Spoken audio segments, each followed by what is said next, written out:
미친 듯이 일어나는 갭 투자 상황은 향후 한 7, 8년 이내에는 없습니다. 갭 투자는 사자마자 집값이 올라가는 상황이 아니면 버티기가 어렵습니다. 그래서 그게 시장이 하락할 때에는 엄청난 손실로 오게 돼요. 레버리지를 낀 사람은 망한 거예요. 지금 이재명 정부에서는 상승장이 아니죠. 해봤자 손해이기 때문에 스스로 안 하게 돼요. 갭 투자 열풍이 없으면 전세 사기도 안 일어나요. 지금 이재명 대통령이 지금 수행하고 있는 정책이 임기 내에 뒤바뀔 거라고 생각하는 사람이 어느 누가 있습니까? 아무도 없어요. 그게 신뢰성이에요. 지금의 하락장이 만들어지는 상황은 정책 때문이라고 할 수 있어요.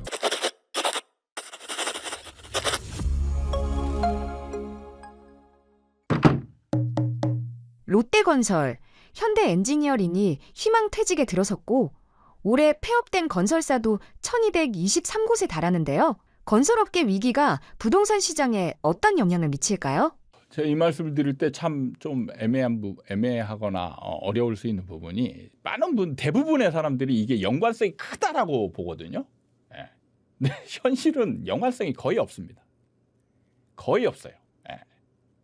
거의 없는데 특히 이제 이런 거를 하는 분들은 약간 하락론자들이 많이 갖다 쓰죠. 많이 갖다 씁니다. 그래서 막 연결시켜요. 그리고 이제 보니까 뒤에 질문이 또 나오긴 하는데 상승론자들은 또 반대 논리를 펴요. 그러면 누구 말이 맞냐? 이런 얘기가 나오는 거죠. 그러니까 연관성이 없는 거를 갖다가 막 쓰니까 그냥 자기 아전인수라고 하죠. 아전인수격 해석이 되는 겁니다. 그럼 왜 연관성이 없냐? 왜 연관성이 없냐? 이게 시장의 비율 때문에 그렇습니다. 시장의 비율. 그러니까 원리적으로 알아야죠. 자, 우리나라 이미 보급된 주택 시장이 몇 채라고 했어요? 약 2천만 채. 그럼 한 해에 신규 보급되는 주택 수는 얼마나 될까요? 많아야 몇십만 채입니다. 많아야 몇십만 채예요. 많아야 전국으로 따졌을 때. 그럼 비중이 얼만큼이에요? 1% 정도 됩니다. 1%. 1%. 2천만에 20만 채. 이러면 1%잖아요. 그죠? 1% 정도 되는 거예요. 1%. 평균 1%. 그러니까 여러분은 이 평균 1%가 100%로 나머지 90%의 그 분위기나 뭐 이거를 좌지우지한다. 이렇게 지금 보는 거예요.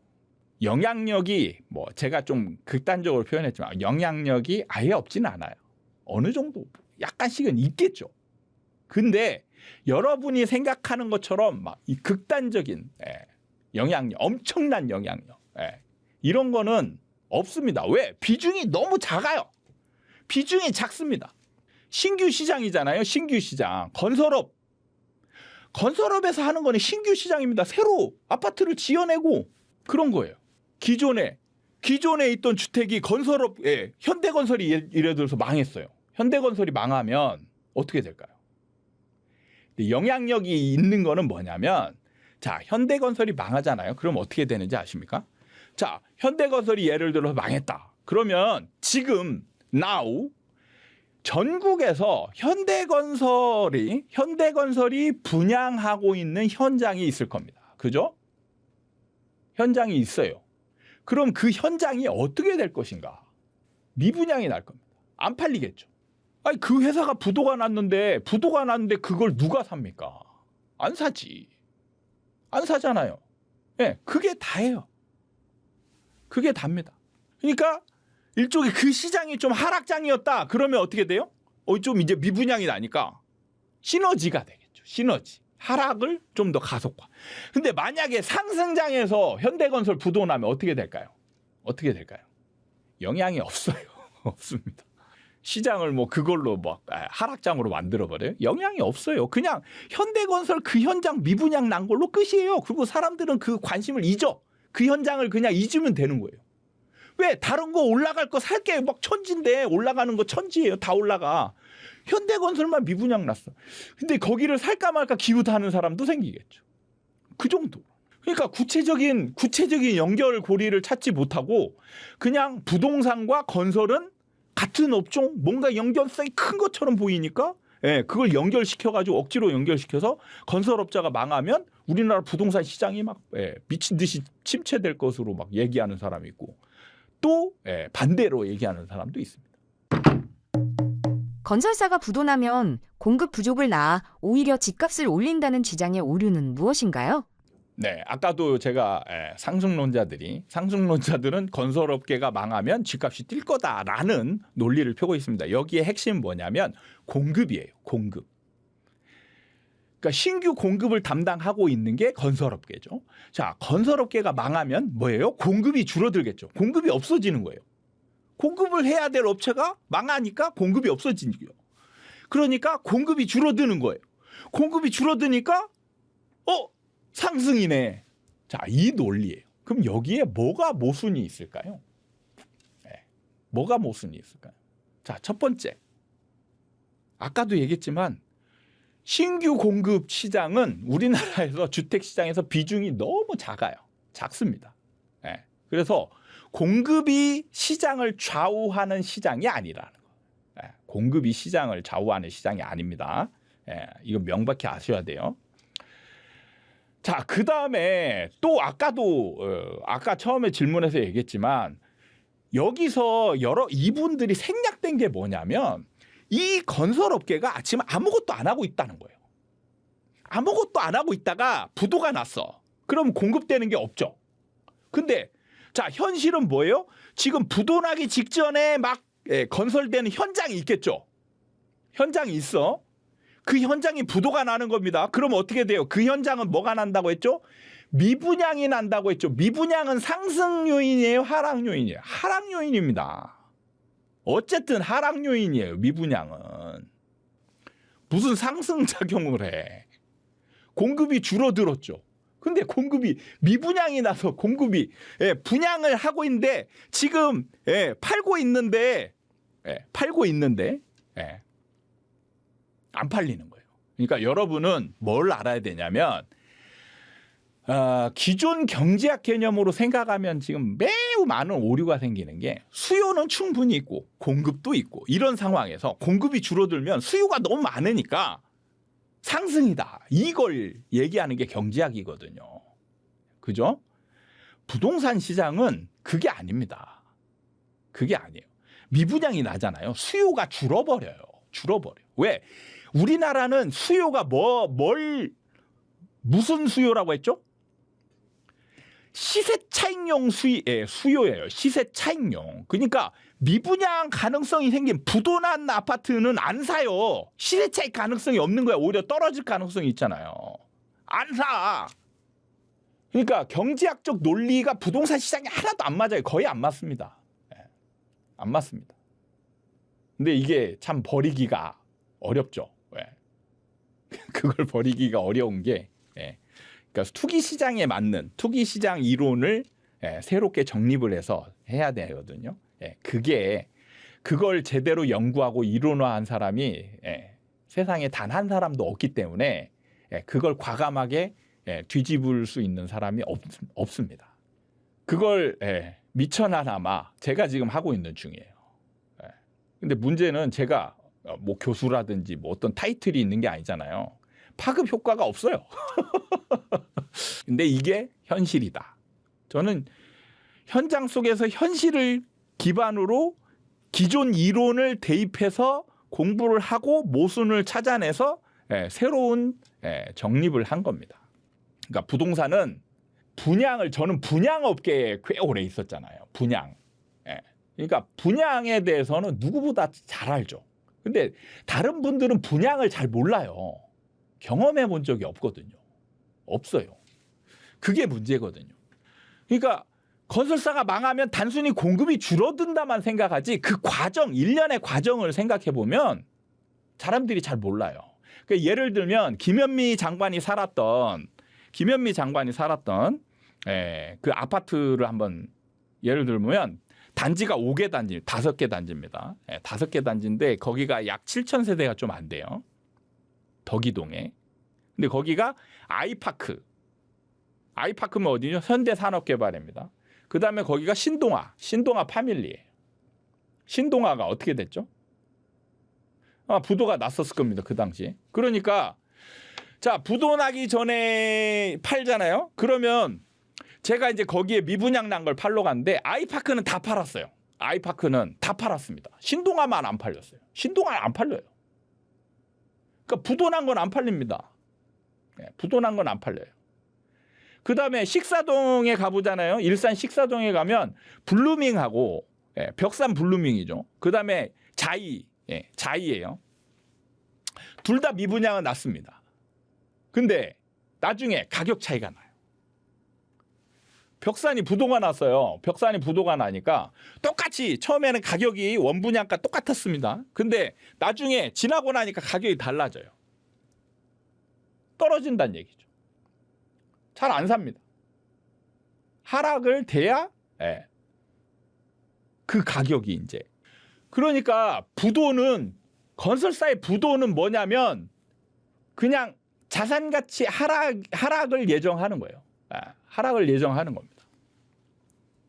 그래서 영향력이 좀 있다 그러자면 자 예를 들어서 현대건설 부도 났어요. 그럼 어떻게 될까? 지금 기존에 지금 존재하는 현대건설이 지었던 집 있죠. 현대건설 브랜드를 달았던 집들은 어떻게 될까요? 자산가치가 하락합니다. 자산가치가 하락해요. 그냥 하락하는 게 아니고 거래를 통해서 하락이 되는 과정으로 가는 거죠. 거래를 통해. 그냥 아무것도 안 하고 있는데 그냥 뚝 떨어지는 게 아니에요. 우리는 이제 그렇게 생각해요, 여러분들은. 그런데 그게 아니고 거래 과정을 통해서 하락을 하는 겁니다. 그러니까 연관성을 짓자면 그런 쪽으로 연관이 되는 거예요. 연관성을. 근데 만약에 상승장이다. 상승장에서는 어떻게 될까요? 만약에 자꾸 현대건설만 얘기만 해서 미안한데, 현대건설이 부도가 났다. 그럼 현대건설 브랜드를 가진 아파트들은 정체됩니다. 그리고 다른 아파트는 상승을 해버려요. 얘만 빼놓고 올라간다는 얘기예요. 그러면 어떤 일이 벌어질까요? 자, 그러면 이제 브랜드를 바꾸려고 하는 시도가 벌어집니다. 아파트별로. 브랜드를 바꿔버려요. 브랜드를 띄워버리거나 이름을 바꾼다는 얘기예요. 지금 전국에 있는 모든 아파트 중에 지금 이름 바꾸기 운동이 벌어지고 있어요. 왜 바꾸는지 아세요? 왜 바꿀까요? 여기에는 다 노림수가 있어요. 뭐예요? 집값이 올라갈 것. 그 이름을 통해서 집값이 올라가길 바라는 거예요. 예를 들면 여기 있어요. 여기하고 멀리 떨어져 있는 아파트가 있습니다. 그럼 원래 아파트 이름이 있겠죠. 개정할 때 여기 아파트 역 이름을 붙여서 이제 개정을 하는 거예요. 아니면 지금 대부분 많이 일어났던 게 뭐냐면 그 아파트별로 브랜드가 있습니다. 브랜드가 있는데 예를 들면 현대건설은 옛날에 홈타운이었어요. 홈타운 때 완전 망했습니다. 현대 홈타운 망했어요. 완전히 브랜드 잘못 지으면 완전 망하는 거예요. 인기가 없습니다. 가치도 굉장히 약해요. 근데 뭐예요? 지금 현대건설은 힐스테이트죠. 힐스테이트 그리고 더 고급 브랜드는 DH. 자, 그래가지고 홈타운이나 이런 데들이 힐스테이트로 바꾸려고 해요. 그게 뭐예요? 자산가치 상승을 노리는 겁니다. 브랜드 가치. 그러니까 건설사가 부도가 나면 그 브랜드 가치가 떨어지는 거예요. 떨어지는 겁니다. 그걸 아시면 돼요. 그 정도 영향이다. 브랜드 가치가 떨어지기 때문에 지금 팔고 있는 가격으로 안 팔리는 거예요. 안 팔리는 겁니다. 무슨 상승을 해. 상승 요인은 1도 없어요. 오히려 하락 요인 쪽에는 어느 정도 영향력이 있습니다. 하락 요인 쪽에는. 상승 요인은 1도 없어요.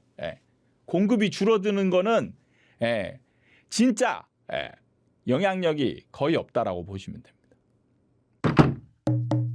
과거처럼 건설업계의 흥망성쇠가 앞으로도 대한민국 전체 경제 상황을 크게 좌우할까요? 지금 제가 알기로는 우리나라 그 건설사들이 우리나라 내에 아파트를 짓는 곳으로 수익 내는 거는 이제 거의 지금 제가 알기로는 포기 단계나 그 굉장히 이제 부분 그 뭐랄까 영향력이나 그 지분을 굉장히 축소시켰다라는 얘기들로 알고 있습니다. 그러니까 지금 이제 더 이상 옛날처럼 막 그 뭐 일종의 고도의 산업 발달, 경제 발달을 이루면서 지금 집이 부족한 상황에서 아파트를 계속 짓고 넘쳐나게 짓죠. 그게 이제 우리나라 주요 건설사들의 수익원이었다라면 지금 같은 경우는 이제 유지하거나, 그러니까 수익원이 별로 안 된다는 얘기예요. 왜냐하면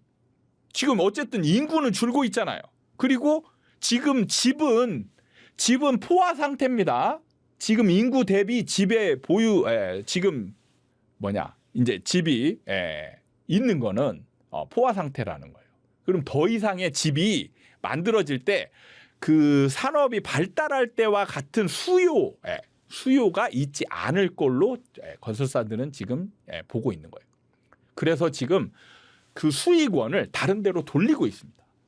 돌리고 있어요. 그래서 해외 건설, 그러니까 뭐 초고층 빌딩이나 아니면 다리나 뭐 일종의 플랜트 사업이나 뭐 이런 쪽으로 지금 수익원을 지금 넓히고 있는 중입니다. 그래서 우리나라의 그 어떤 경기 상황과 이제 건설사의 경기 상황이 예전에는 타이트하게 맞물려서 간다라면 지금은 약간의 별개, 오히려 해외 사업 쪽이 더 비중이 이제 커지고 있는 상황이기 때문에 해외 사업 수주죠. 그러니까 계약을 얼마만큼 많이 따고 잉여가치가 높은 사업을 따내느냐, 여기에 그 건설사의 흥망성쇠가 달려 있지. 우리나라의 이제 경제하고는 좀 이제 비중이 굉장히 낮아졌다, 이 정도로 보시면 되지 않을까 싶습니다. 7개월 만에 서울 아파트 실거래가가 다시 하락으로 돌아선 가장 큰 이유는 무엇일까요? 이재명 대통령이죠. 가장 결정적인 역할을 했죠. 이게 뭐냐면 제가 다른 정책들과는 좀 다르다라는 말씀을 드렸습니다. 거기에는 뭐냐면 정책의 핵심은 신뢰성이에요. 신뢰성입니다. 근데 다른 역대 정부에서의 정책은 신뢰성이라는 게 거의 뭐 제가 좀 과장되게 표현하는 방법이 있죠. 1도 없습니다. 신뢰성이 1도 없어요. 언제든지 뒤바뀌거나 유지될 가능성이 약하다라고 국민들이 인식하고 있죠. 그러면 뭐예요? 정책이라는 건 신뢰성을 담보하지 않으면 그 효과가 나오기 어렵습니다. 신뢰성이 있어야 시장 참여자들이 그 정책을 신뢰하면서 그 정책에 반발을 하든 믿고 가든 그 정책이 나타나고자 하는 효과 쪽으로 사람들이 행동을 하는 거예요. 그래서 신뢰성이 제일 중요합니다. 근데 이재명 대통령은 정책을 실행하면서 신뢰성을 주죠. 신뢰성을 줍니다. 지금 어느 누구도 지금 이재명 대통령이 지금 수행하고 있는 정책이 임기 내에 뒤바뀔 거라고 생각하는 사람이 어느 누가 있습니까? 아무도 없어요. 그게 신뢰성입니다. 방향성을 가지고 그 방향성대로 정책을 수행하겠다라고 발표를 하거나 가치관을 밝히면 시장 참여자들이 그거를 믿고 따르거나 아니면 반발하거나 하더라도 어쨌든 그게 그 작용이 나타난다는 거죠. 그런 측면에 있어서 가장 탁월하고 행동력을 보여준 게 바로 이재명 대통령입니다. 그러니까 이게 잘했다 잘못했다의 측면이 아니에요. 자기의 정책, 말과 행동에 일관성이 있다라는 거를 자꾸 어떤 주변 행위나 뭔가를 통해서 증명을 시키는 겁니다. 그게 가장 효과를 내기에 가장 좋습니다. 그래서 지금 실질적으로 보자면 지금의 하락장이 만들어지는 일시적인 상황은 정책 때문이라고 할 수 있어요. 근데 이 정책이라는 게 신뢰성이 없으면 효과를 내기가 매우 어렵다. 그렇기 때문에 지금의 상황의 가장 핵심 요인은 이재명 대통령이다.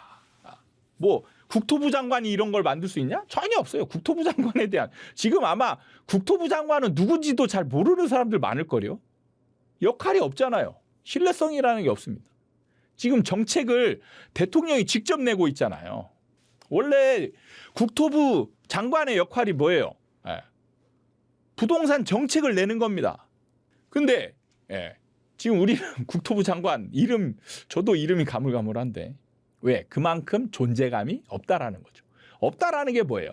그러니까 이런 사람이 정책을 내잖아. 그러면 신뢰성이 있어요, 없어요? 없죠. 없습니다. 그러니까 지금 대통령이 내는 거예요. 왜? 신뢰성이 없으면 효과가 안 나거든. 그러니까 이게 어떤 거냐면 부동산이라는 게 단순히 부동산만의 일이 아니에요. 그러니까 부동산을 정책을 내려면 일종의 경제 전반의 모든 상황과 그 맞물려 있어요. 그러니까 대출, 부동산 정책이 성공하려면 대출도 줄여야 되거든요. 근데 다른 국토부 장관이 자 필요해서 대출을 줄이려고 하는데 산업부 장관이 아니면 금융위원회에서 대출 줄이면 안 됩니다. 할 수 있어요, 없어요? 못 해요. 그 역할을 할 수 있는 건 대통령밖에 없는 거야.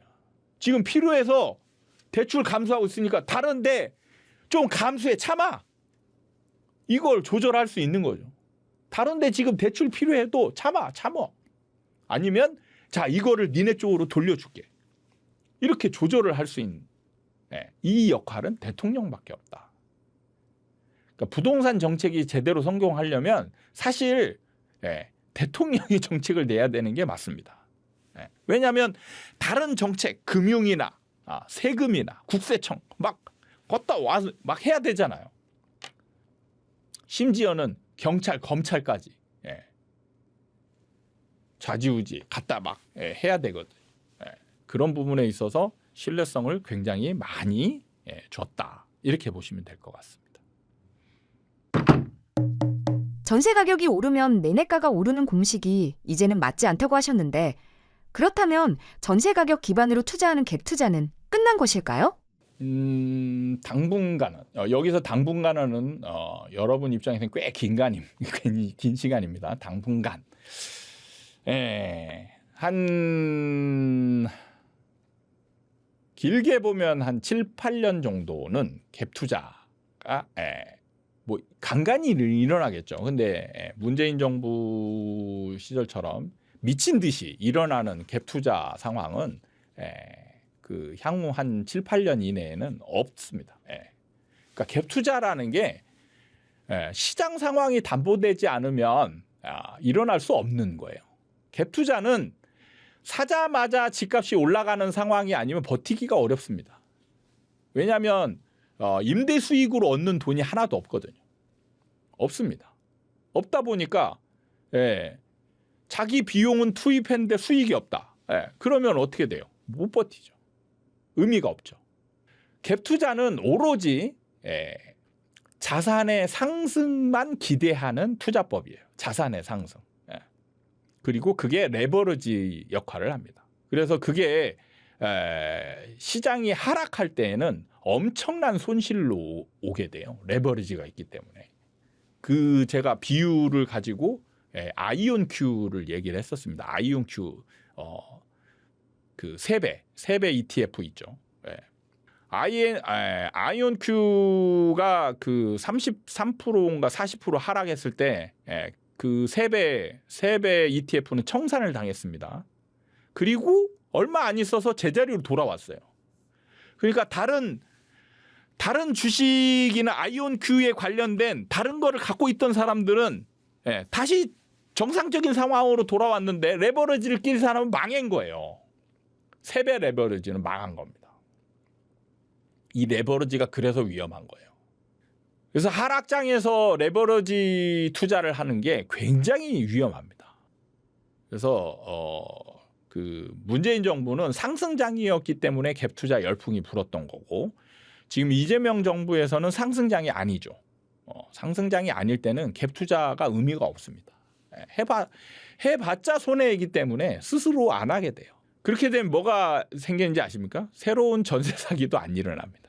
지금 일어나는 전세 사기는 다 문재인 정부 때 행해졌던 그게 이제 지금 그 터지는 거예요. 갭 투자 열풍이 없으면 전세 사기도 안 일어나요. 그렇게 보시면 됩니다. 그래서 하락장이거나 아니면 올라가지 않는 상황 이런 상황에서는 갭 투자가 일어나기 어렵다. 그러니까 당분간 당분간이 7, 8년이나 된다고?